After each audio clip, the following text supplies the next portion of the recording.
Thank you. Thanks. So while that's coming up, I want to thanks you for having me. Thanks for the initiators of this alliance. It's really a great society.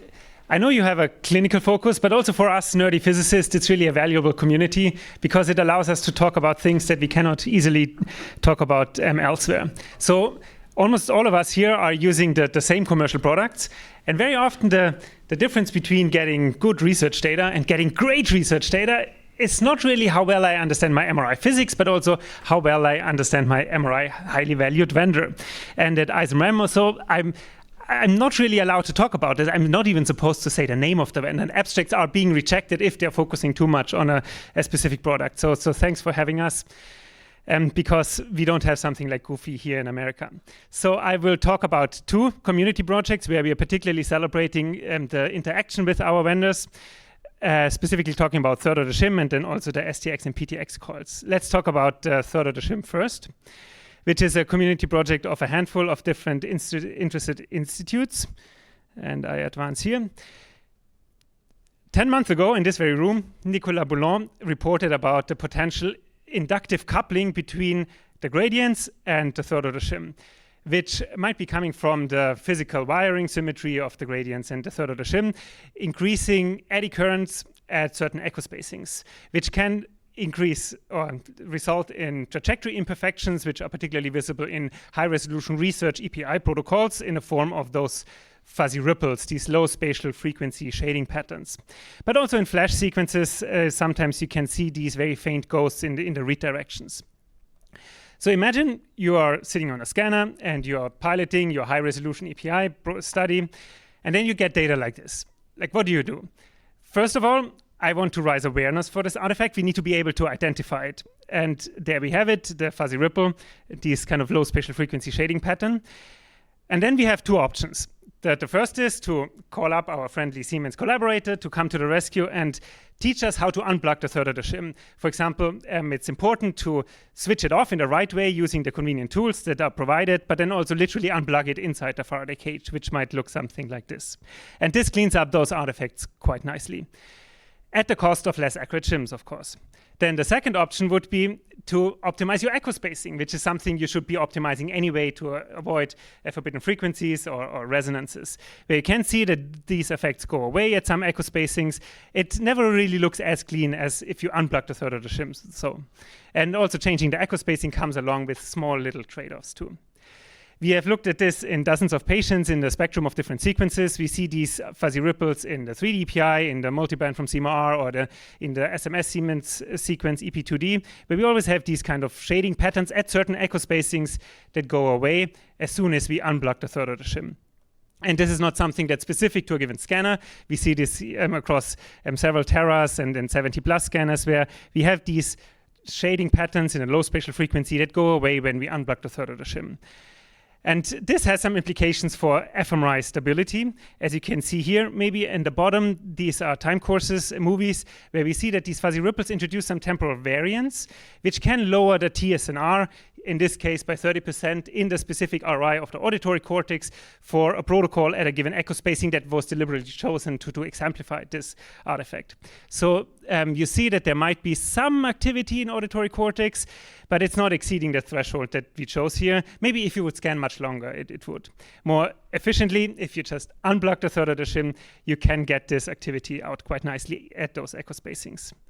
The third option that you would have to deal with those is to use these experimental dual polarity EPI approaches that can also deal with those artifacts when the third order shim is plugged in at these echo spacings where we have these shading patterns. If you care less about fMRI, you should still watch out for these third order shim issues. For example, here in our so-called clinical protocols of TSC, FLAIR, and MP-RAGE that we use for incidental findings, they don't look so badly. They look quite great, actually. However, when you compare them very carefully with images without the third order shim plugged in, you can see these faint ghosts over there that sometimes also make it hard to distinguish the gray matter from the dura, like here at the red and the blue arrows.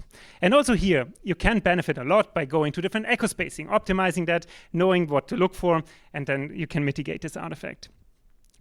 The folks from the Cleveland Clinic have also looked into third order shim issues at their pre-surgical mapping protocols, and with the echo spacings that they had available, they did not really see echo spacing as a very efficient mitigation strategy, and there's much more detail on the poster downstairs.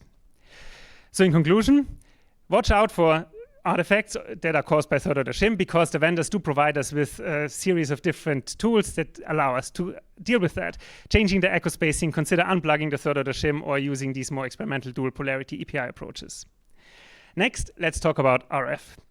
And this is a community project with 28 contributors looking at 32 coils across different vendors, namely the 32-channel Nova coils that we all love, the PTX coil and the STX coil. And those coils, they emerged from an engineering challenge for prototype scanners just a few years ago, now to a standardized clinical product, which is awesome. Unfortunately for the research community, we know very little about these standards, how consistent they are, but also if the PTX coil is also the superior coil to use for protocols that are not as limited by B1 plus in homogeneity to begin with. So we looked into many coils on the same scanner, the same coils across many scanners. We covered them with MR visible BWACs to map out the size, and then also obtained 6 CT scans of 4 of the coils and got data from 26 coils using these standardized coil util sequences. Maybe the first very consistent result that we get here across 13 sites is that the PTX coil in blue is always deeper than the STX coil in red. So consider this when you think about positioning the head at different angles. And this offset is independent of the fact that the Terra always has a deeper patient table than the 70 plus scanners. More relevantly for fMRI, here looking at the noise coupling between the 32-channel receivers, we can see that for PTX and STX, we have different noise coupling. We have less noise coupling for the PTX, but we do have a few of these enhanced off diagonals here that are referring to the lowest row of the receiver channels that have significantly higher noise correlation consistently for the PTX, which can have some implications for fMRI. Namely, we do see that for our fMRI protocols in the PTX coil, we always have higher G-factor penalties compared to the STX coil. And this is independent on whether you are in the thermal noise dominant regime of high resolution or these standardized UK70 protocols. And we hypothesized that this increase in noise coupling is partly due to the fact that they're just different coils. It has nothing to do with the fact that you're using PTX technology or not, but these coils have different geometry and size of the active transmit elements. Namely, we find that the transmit size of the PTX coils are much shorter, and they're also further down than the STX for PTX and STS. So there's this 5 to 6 centimeter difference up there. And also more overlap with the lowest row of the receiver channels, which might presumably cause this noise coupling. Also, this means that when we have a brain in there, you can see that it's kind of optimized for different areas. Like the motor cortex is literally outside the transmitter for the PTX, whereas the subcortical stuff would be outside the transmitter for the STX coil. So we have heard about this complaint of 7 Tesla having issues at the bottom of the temporal lobe, right?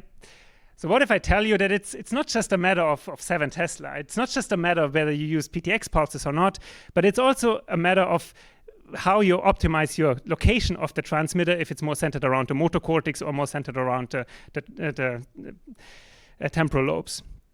So in conclusion, when you consider which coil to use, do not only consider PTX technology or not, but also consider that they're just different coils.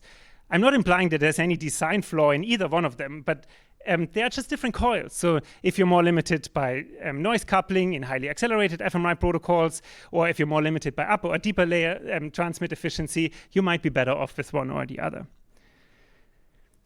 Lastly, I would also like to give a quick shout out to another community initiative that I'm doing with Joseph Fu. Downstairs, there's a poster where we are trying to raise awareness for the end of service of the pre-Terra scanners, the classic 70s, with the end of service in May 2027, where we are talking about potential avenues to move forward. Which is another community effort that has a huge implication for our field, right? There are 26 sites affected, I think 7 sites within the 70 Alliance here. And still, we cannot really discuss this at ISMREM, where they're so conservative about their potential conflict of interest. So thanks for having us. Also, I would like to remind you to come to the ultra high field brain function fMRI workshop that we are organizing as part of ISOMRAM in March in Annapolis next spring. And also later this month, there is a virtual conference, the so-called Layer fMRI Dinners, and this time we are specifically focusing on translational application of layer-dependent fMRI. Like, how does high-resolution fMRI at ultra-high fields help us to do clinical research? Thank you for your attention.